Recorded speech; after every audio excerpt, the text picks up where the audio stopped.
That can mean just one thing. It's time for the goRIA live stream. I'm Chuck Philip. And if you've been watching this for a while, you know that we use these Wednesday afternoon segments to put a little spotlight on what's new on www.goria.com.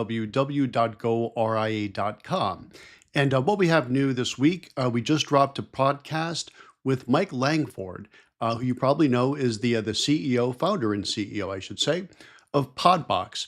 So together, Mike and I talked about podcasting, which is kind of interesting, kind of a show about a show, right? I think that was actually a Broadway show at one point, forget which one. But what we're going to talk about, and as I think we're getting known for, is a lot of specificity. So if you're an advisor looking to go RIA or not, right? This is going to be one of those non-denominational shows where if you're a BD advisor, you want to think about doing podcast. If you're an RIA advisor, I know you're probably thinking about podcasting. A lot of us do. As always, though, I do like to put in the contrast, just to be fair, in the RIA space, it tends to be a little bit easier to do more creative marketing. And I think podcast is a great example of creative marketing.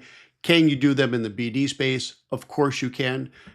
Is it as easy to get it through compliance and all the rigmarole? I would argue it's probably not, especially if you're at one of the large wirehouses. Definitely doable. Doable with as much ease, probably not. But we're going to touch upon that in this podcast. And I'm about to play just a little taste of what it is, but it's up live right now on goria.com. But here's a little preview of what we talked about, Mike and I. Newer way to do that drip marketing that's much more personal.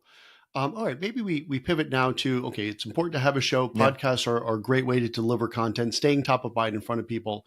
Let's get a little granular, right? Sure. So someone is going from zero, never done a podcast before. What should they be thinking about kind of broadly as they're doing this, but then more specifically down to even equipment, what they should be looking at? So super easy, though. In terms of equipment, let's start with equipment because that's people do get hung up on the gear, but you're actually using one of our PodBox microphones, right? That's right. That we send out. Microphone quality matters, so when you think about, we record every show that we produce, whether it's ours or ones for our clients, with video and audio. It's important to remember that audio is half of video, right? If you've got a video and the audio quality is absolute trash, I assure you people will turn it off, because if you sound too loud, you're peaky, or there's too much static, or you sound like you're talking in a tin can, people are not going to like that, right? So invest in a reasonably high quality microphone setup. They don't cost thousands of dollars. Now, the one that I'm speaking into is a very expensive microphone running into an expensive soundboard. You don't have to do that. The one that Chuck is speaking into at this very moment is a $140 setup, right? It's a high quality microphone. It's plugged directly into his computer. It's on a mic stand with a shock mount. And it's got a pop filter on it, that little foam thing there that lessens the hard T's and P's, right? Those are called plosives that come out. So invest in a decent quality microphone. Second thing I would recommend you do, invest in a halfway decent webcam, because that webcam that's built into your computer, right? First of all, if it's in your laptop, it's probably going to be looking up at you. Nobody wants to look up your nose. So get a webcam you can put on your monitor. It looks at you. Get one that does 1080. I always recommend this one called Logitech Brio 4K or whatever it's called.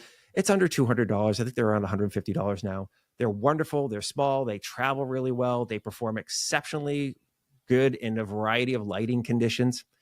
Now, speaking of lighting matters. Like when you think about video, your iPhone will take stunningly beautiful 4K video in good light. Crappy light, like really light, just not going to do as well. So if your office or wherever you're going to be recording your podcast, if you're doing video, isn't well lit, invest in a tiny bit of lighting. It doesn't have to be super expensive studio lighting, but it can be a ring light. Watch the heat on those types of things. A lot of people have ring lights, but they're really hot. You'll see like how bright their face. So a little cooler. Okay. Yeah. But so from an equipment perspective, there's that. The other gear is the recording solution. Now, a lot of people get started with Zoom, and there's nothing wrong with that.